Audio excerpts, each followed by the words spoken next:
अस्सलाम वालेकुम गाइस।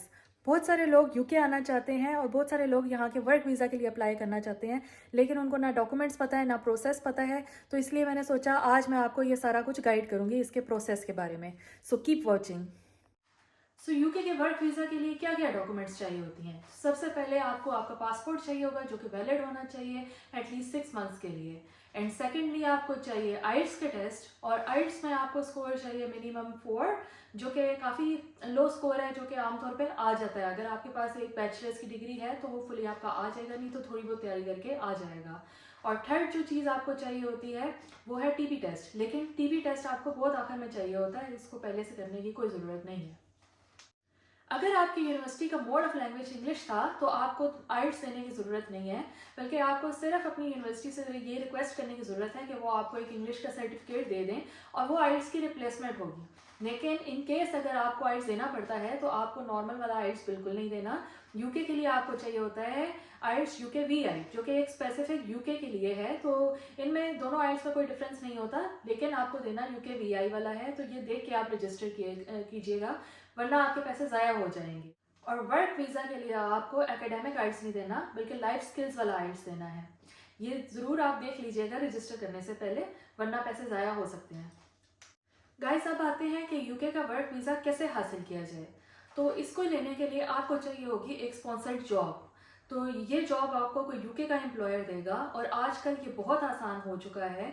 हर कोई ये यूके की जॉब हासिल कर रहा है, क्योंकि जब से ब्रेक्सिट हुआ है तो यहाँ पे एम्प्लॉयज़ की कमी हो गई है। क्योंकि पहले यूरोपियन एम्प्लॉयज़ आते होते थे, अब यूरोप से एम्प्लॉयज़ नहीं आ रहे, तो ये लोग पाकिस्तान, इंडिया और बाकी एशियन कंट्री से एम्प्लॉयज़ को बुला रहे हैं। और यूके की गवर्नमेंट ने यहाँ के एम्प्लॉयर्स को ये इंसेंटिव दिया है कि अगर वो बाहर से कोई बंदा हायर करते हैं तो उनको उनकी सैलरी पे 20% डिस्काउंट मिलता है।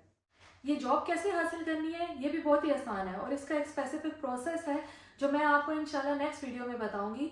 फिलहाल अभी हम ये फोकस करते हैं कि आपको ये वर्क वीज़ा लेने के लिए क्या क्या चाहिए होता है और ये कैसे आप हासिल कर सकते हैं।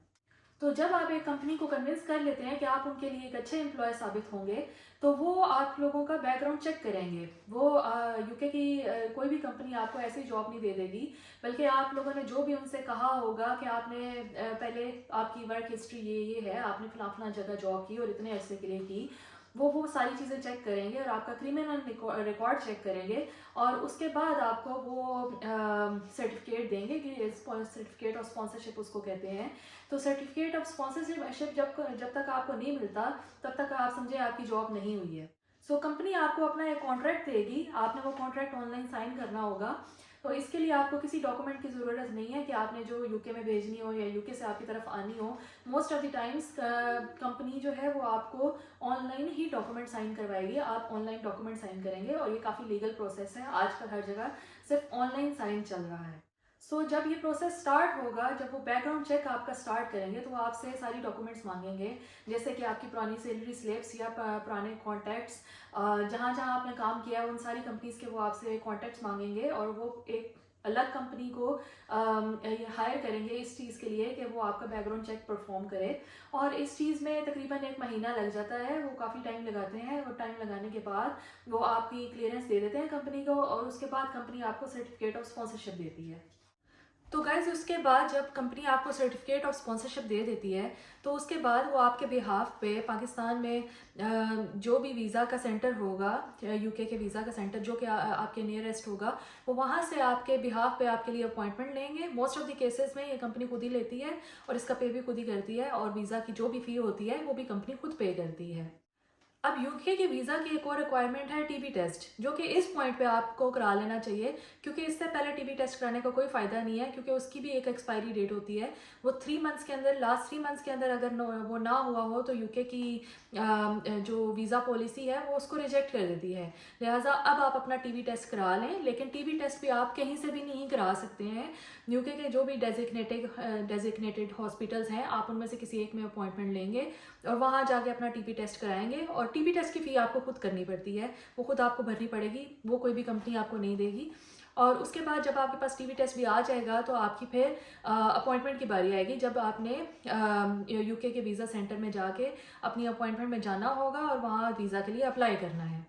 तो वीज़ा सेंटर में आपको ये सारी डॉक्यूमेंट्स अपने साथ लेके जानी है। आपको अपना पासपोर्ट लेके जाना है, आपको टीबी टेस्ट लेकर जाना है और सर्टिफिकेट ऑफ स्पॉन्सरशिप लेकर जाना है। ये 3 चीज़ें आपके पास लाज़मी होनी चाहिए। अगर ये 3 चीज़ें आपके पास नहीं होंगी तो वो आपको एक्सेप्ट नहीं करेंगे। तो गाइस इस पॉइंट के बाद आपके पास करने के लिए कुछ भी नहीं रह जाता, आप सिर्फ वेट करें और इस प्रोसेस में 3 to 6 वीक्स लग सकते हैं। और अगर आपने वीज़ा सेंटर में ये कहा है कि पासपोर्ट आपके घर आ जाए तो वो आपके घर आ जाएगा, अदरवाइज़ आप जाके पासपोर्ट सेंटर से लेंगे, वीज़ा सेंटर से लेंगे और वहाँ पे आपके पासपोर्ट के ऊपर या तो स्टैंप लगी होगी या नहीं लगी होगी और आपको पता चल जाएगा कि आपका वीज़ा लगा कि नहीं। और मोस्ट ऑफ द केसेस में वर्क वीज़ा अगर कंपनी ने अप्लाई किया हो तो आपका आराम से लग जाता है, तो आपका वीज़ा लग जाएगा। बस इसके बाद आपने यूके की टिकट बुक करानी है, किसी भी एयरलाइन से बुक करानी है जो आपको पसंद हो, डायरेक्ट या इनडायरेक्ट फ्लाइट। और सम केसेस में कंपनी आपको इस चीज़ के पैसे दे देगी, टिकट के पैसे देगी, कुछ केसेस में वो आपको टिकट करा के देंगे, लेकिन कुछ केसेस में ये भी हो सकता है कि आपको अपनी टिकट खुद लेनी पड़े। तो आप वो टिकट ले लें और उसके बाद आपने बस उस डेट का वेट करना है और उस डेट को आपने यूके आ जाना है। लेकिन यहाँ यूके आने के बाद सारी कहानी ख़त्म नहीं होती, इसके बाद ये असल कहानी शुरू होती है। यहाँ पे आते साथ आपको बहुत सारे मसाइल का सामना करना पड़ेगा।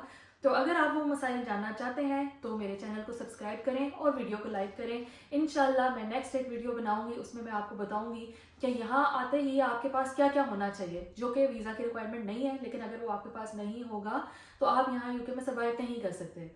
तो प्लीज़ सब्सक्राइब करें and then see you guys in the next video इंशाल्लाह। तब तक के लिए अल्लाह हाफिज़।